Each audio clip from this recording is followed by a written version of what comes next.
This is our 50th episode of the CX Leader Podcast, and what a better way to mark this milestone than focusing on the fundamentals. Especially this time of the year, people are asking, what are the trends for 2019? And I don't like to make predictions because there are still so many companies that need to still focus on getting the fundamentals. A discussion with Annette Franz on the importance of getting back to the basics on this episode of the CX Leader Podcast.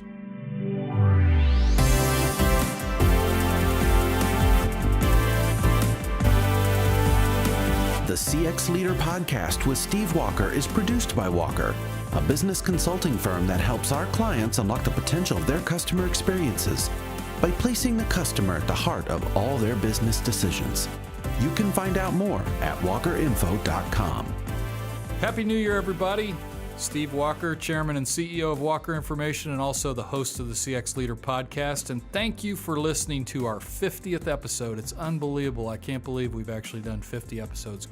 Here on the CX Leader Podcast, we explore topics and themes to help leaders like you leverage all the benefits of customer experience and help your customers and prospects want to do more business with you. We've had some wonderful conversations of late with luminaries of CX. These are the rock stars that have a passion for helping companies and organizations realize the potential in understanding their customers' interactions with their business and then acting on those insights to improve their customer experience.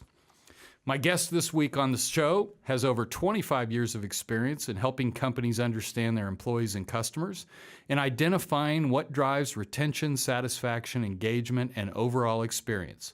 Annette Franz is founder and CEO of CX Journey, Inc., and was named one of the 100 most influential tech women on Twitter by Business Insider. She's on the board of the Customer Experience Professionals Association and is a member of the Forbes Coaches Council. And she's joining us today via Zoom. Annette, thank you so much for being on the CX Leader Podcast. Thank you so much for having me. I really appreciate being on the show. And we will just mention that you are joining us from sunny and beautiful Southern California, as Chris Yes, I am. and I are sitting in rainy and foggy and gray Indiana. But I know sorry. we were talking a little bit offline. I don't think that I've ever met you, but I feel like I've known you for a long time, and just delighted that you're willing to be on our show. Why don't you just tell our listeners just a little bit about your background, give them a little bit of your framework and where you come to us all from. All righty. All right. Well, I've been in this customer experience space for a little over 25 years. I started my career at J.D. Power and Associates in the early 90s before we even called this thing customer experience, right? Our focus then was customer satisfaction and customer loyalty. Spent 5 years at J.D. Power and Associates and then felt the need to go to the client side and went and worked at Mattel for a year in their research department. Left there after a year because I realized I don't enjoy being on the client side. I like to be on the vendor, on the consulting side, because I like to work in a variety of different industries and different projects and different problems and all of that. So went back to work at a small market research firm based out of New York that it no longer exists, and then left there, went to BizRate, and that was my first foray into the online survey and online customer experience / satisfaction space at that time. After BizRate, I went to Customer Sat. I was with Customer Sat for 7 years. And from there, went to Medallia for 2 years, and then was at Allegiance, which is now Merit CX, for 2 years, and then Confirm It for 3 years. And had a stint at Fidelity and a stint at Touchpoint Dashboard and a stint at a company called Compellin, which is a predictive / prescriptive analytics firm, before heading out on my own when I realized that I was having more fun on my side projects than I was in my day job. So I started CX Journey, Inc. Early last year and have been enjoying that decision ever since. Yeah, that's a great tour of the history of this business. Yes. I sometimes... Exactly, right? Well, I think, J.D. Power is maybe the best brand name, if you think about it, for customer sat. Yeah. And, everybody, I think, can relate to that at some level. And then you can understand how you could be applying it to not just consumer brands that win J.D. Power awards. Exactly. I can go to any cocktail party and say that that my career started at J.D. Power Associates, and people know exactly what you're doing. So yeah, and it's also, I was just telling some young people today, actually, in our company, that, you mentioned biz rate, but when I first got in the business, we never really talked about the digital part of the customer experience. It wasn't a factor. Right. And today it's arguably, maybe one of the most important. Exactly. Just sort of from your experience, where do you kind of see the state of CX today? Where do you think we are in the journey, and what are things that make you the most excited, or what are the things that keep you up at night? Yeah, so here's an interesting thing, and these are sort of where we are today, and the things that keep me up at night. I think the answer is one and the same. People, especially at this time of the year, people are asking, what are the trends for 2019? What are the predictions for 2019? And I'm sort of in that bucket of, I don't like to make predictions because there's still so many companies that either don't get it or are just getting started, and they need to still focus on getting the fundamentals, the basics in place, rather than talking about AR and VR and AI and all of those other things. Those folks can't even think about that until they've got all the fundamentals in place. And the clients that I'm working with are sort of early stage folks who are either new in the CCO role or new at, starting out, just figuring out what that CX roadmap and that strategy is going to look like. And so we are starting at the bottom of the maturity curve for sure, and really focusing on getting those foundational elements in place. You obviously work with a lot of leaders, and this podcast is set up to try to benefit CX leaders. What do you think are kind of the key essentials they need to have to be successful in their work? In terms of skill set, or in terms of sort of those foundational elements that I was talking about? Either one. Either one. Okay. Wherever you want to go. I'll talk about both. I like to talk about those foundational elements because they're fun to talk about, but I think it's really important that these leaders are change agents, right? They really have to be prepared for the heavy lifting and the tough road that they have ahead. When I go in and I work with clients, one of the first things that I do is I interview their leadership team, their employees, and some customers as well, just to kind of get a baseline of where things are. And one of the questions that I ask both the leadership team and the employees is, are you going to be an agent of change, or are you going to be an agent of complaint? And, depending on where you land on that, it's going to tell me how hard or how easy the job is going to be. But definitely change agents is a big thing that these folks need to be. And, that plays in really well to sort of those foundational elements, because the very first thing that they're going to have to do is they're going to have to get executive commitment for what they're trying to do, right? Somebody has decided to step up and champion the effort, or they've been voluntold to take on this transformation, but without those executives, without those executives, you're not going to get very far. And so being that champion and being ready to be that agent of change is going to set them up really well for getting that commitment, because they've got to know how to build that business case and speak to the leaders and get the commitment that they really are going to need to move forward. One of the other things that they need in terms of foundational elements, besides executive commitment, there's got to be that CX vision and strategy in place. They've got to have that governance structure in place. They've got to have customer understanding and employee understanding. All the things that I talk about apply both to customers and to employees. They've got to act on what they learn. They've got to put employees first, because employee experience drives customer experience, and they've got to think outside in versus inside out. And have a funny story about putting employees first. I was meeting with a client last week, and I started talking about the employee experience, and the gentleman sitting next to me, I talked to him afterwards, and he said, "You made a really great point in there. I didn't even think about the fact that great employee experience means a great customer experience." So there's a lot of that still going on today too. Let's unpack a couple of those things, because I think you gave some really good insights. I love the concept of being an agent of change, not an agent of complaint. I may steal that one from you. All right. Okay. And then just the whole concept of trying to gain the executive buy-in, and also fit in the employee part of the experience. Maybe go the other way now and say, what are some of the biggest obstacles, or what are some of the common boulders that CX leaders are having to remove in their organizations to enable positive change to happen? Well, I think that is the first one is the executive commitment. The second one, and I'm going to steal this one from some interviews that I did just a couple of weeks ago with a client. The CFO, Mm-hmm. the CFO comes up a lot as a barrier, right? So making sure that you've got his or her commitment to the resources and helping them understand what that means. The other thing that I think is really important is that the CX leaders have to think about this, is that it's all about the customer, right? That's the key thing, is that when we think about the work that we have to do and the way that we need to sell this into the organization, it's all about the customer and it's all about the customer experience. And if we don't put the customer at the center of what we're doing, if we don't put the customer's wants and needs and problems they're trying to solve and jobs they're trying to do into designing the product, designing the service, designing the processes that facilitate the experience that the customer is going to have. If we don't do that, then what's the point of what we're doing, right? The other thing is that employees view any kind of change initiative or change management process as a flavor of the month, because there are so many other things that the organization has tried to do, has tried to change, has tried to improve, and then they fail. They might last for 3 months or 6 months or 9 months, and all of a sudden the employees are looking over their shoulders going, well, what happened to that, XYZ thing that we started, at the beginning of this year, and it's gone, right? So that's a big challenge that I hear with every client is we need to get over the fact that employees will view this as a flavor of the month and not get on board with what we're trying to do.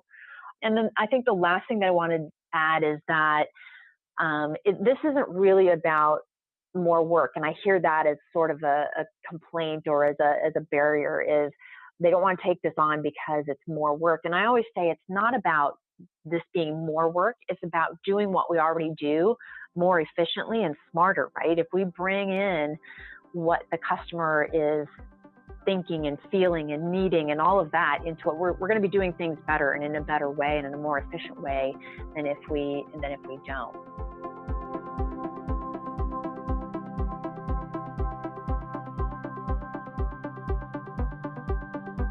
My guest on the CX Leader podcast this week is Annette Franz, who is the founder and chief experience officer of CX Journey, Inc. And we are having a fascinating discussion based on Annette's 25 years of experience all across the evolution of the CX business in many different ways.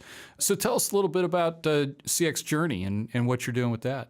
So this has been a little project of mine for about 7 or 8 years now. I started with writing my blog. Everybody wants to write and then they think about it and they're scared to do it. And I had all this information in my head and I just wanted to get it out and get it on paper. And so finally just got over the fact that I was scared and nervous to put myself out there and just did it. And so started with that, sharing some of the things that I've learned over the last, at that time, almost 20 years when I first started, at almost 20 years of experience in this space. And people seemed to like it and seemed to like reading what I wrote, which was awesome. I love that. So I kept doing that. And like I said, I had been working on some side projects along the way and eventually said, hey, it's time to go and hang out my shingle and do this thing. So, and I've been having fun. It's the best decision ever. The types of engagements that I work on are varied, which is awesome. But for the most part, fall into 2 buckets. One of them is journey mapping workshops. Spend a bit of time doing that. And then the other side of the spectrum, or the other type of engagement, is really soup to nuts CX strategy work. And like I mentioned earlier, like folks who are really new to this field, who don't even know where to start. That's the kind of businesses, and that's the type of folks that I like to work with, is somebody who's new and is really just learning and then wants to learn and is in a nimble organization and can take what they learn and actually put it to good use. So, if I was to ask you about take-home value, what are the 1 or 2 things that you would prescribe to somebody that's just getting into this field or is looking to improve their own performance as a CX leader? I would do, wow, I can answer this a couple of different ways. The first place that I would start is to really figure out two things. One of them is, and this goes back to my first point about change, being the change agent and really understanding change management and execution. I think this is where people tend to fall short when they are in the midst of their CX strategy, right? There's all this listening and understanding, and they do all of this work, and then nothing gets done with it, right? I was on the phone this morning with somebody, and they were asking me about a journey mapping workshop, and I said, oh, I had a client that I just followed up with, and a few months back, and I said, how's the follow-up, the work going, with the things that you learned from the journey mapping workshop. And I was told that the journey map was rolled up and under her desk. So, so that's the thing. We need to really understand that whole change management process, that it's not just about building the sense of urgency and listening and understanding all those things, but there's actually work to be done when we learn what we've learned, right? We've got to go and take that and put it to use. The other thing that I would say is communication is a huge part of being a CX leader, right? And that is being able to sell, being able to influence, being able to be empathetic, all of those things, and the way that we communicate and the way that we work with others. We need to get people on the bus with us, and we need to keep them informed, and we need to be proactive and all of those things. So I would say those are my two sort of takeaways: is change management, change agent, and execution, and then communication. I think that's a big piece for CX leaders. Yeah, and I think in my experience, when you're in periods of change, you just can't communicate often enough or well enough. Exactly. It's kind of an ongoing battle because you may feel like you've said it 100 times, but you never know when somebody's hearing it for the first time. Yes, exactly. And I just recently heard a client tell me, well, my employees don't read their emails, and so that happens, so it's communicate often and just keep saying it. Eventually the message will hit home. Yeah, in multiple channels and all that. So. Yep, exactly. Is there anything else that we should have covered or you wanted to cover that we should get in? There's something that I'm focusing on right now that I think is really important. It's sort of a culmination of my career, and it's sort of a 5 or 6 sentence phrase, putting the customer into customer experience. That, as I think about it, it's what I've been doing for the last 25 years, but it's a kind of a succinct way of saying it, because what that means really is focusing on what your customers are saying, it's focusing on how they feel, it's focusing on who they are, and using that information to then design a better experience, right? So I always call it listen, characterize, and empathize. So it's surveys, personas, and journey mapping are really sort of the more technical terms, but taking the time to really understand who your customer is, and then using that to design the experience. So it's something that I'm preaching and talking about and writing about a lot right now, and I think it's so important, because I think that what we're failing to see is, the human being put into the customer experience. It's a lot of lip service, but until we actually put the customer into the customer experience, then we're going to really design the experiences that delight our customers. Well, Annette Franz has been my guest this week on the CX Leader podcast. Annette, thank you very much for being a guest on the show. Absolutely. Thank you so much for having me. I really appreciate it. If any of our listeners would want to get in touch with you, could you share maybe an easy way for them to connect with you? Absolutely. My email address is Annette, ANNETTE, @cx-journey.com. And my website is www.cx-journey.com. You can find me there and all the other different ways to reach out and connect with me. Well, thanks again. And I'm sure people want to get in touch with you and keep doing the great work you're doing, because I think one of the things I like to say about our business is that the more companies that are being successful by doing well with their customers and employees, the better the world's going to be, isn't it? I couldn't agree more. Absolutely. Thank you so much for having me. And if you want to talk about anything else we discussed or about how Walker can help your business customer experience, you can contact me at steve.walker@walkerinformation.com or call me here in the U.S. at 1-317-843-8890. Don't hesitate to reach out to me, and I'd love to tell you more. Don't forget to subscribe to the CX Leader podcast. You can go to walkerinfo.com/podcasts, and you'll find links to iTunes, Spotify, iHeartRadio, Google Play, and also on our YouTube channel. Simply go to walkerinfo.tv to listen. Thank you for listening to this episode of the CX Leader podcast, which is a production of Walker. We are a business consulting firm that can help you make customer experience your biggest competitive advantage. Find out more at walkerinfo.com. Thanks again for listening, and we'll see you next time.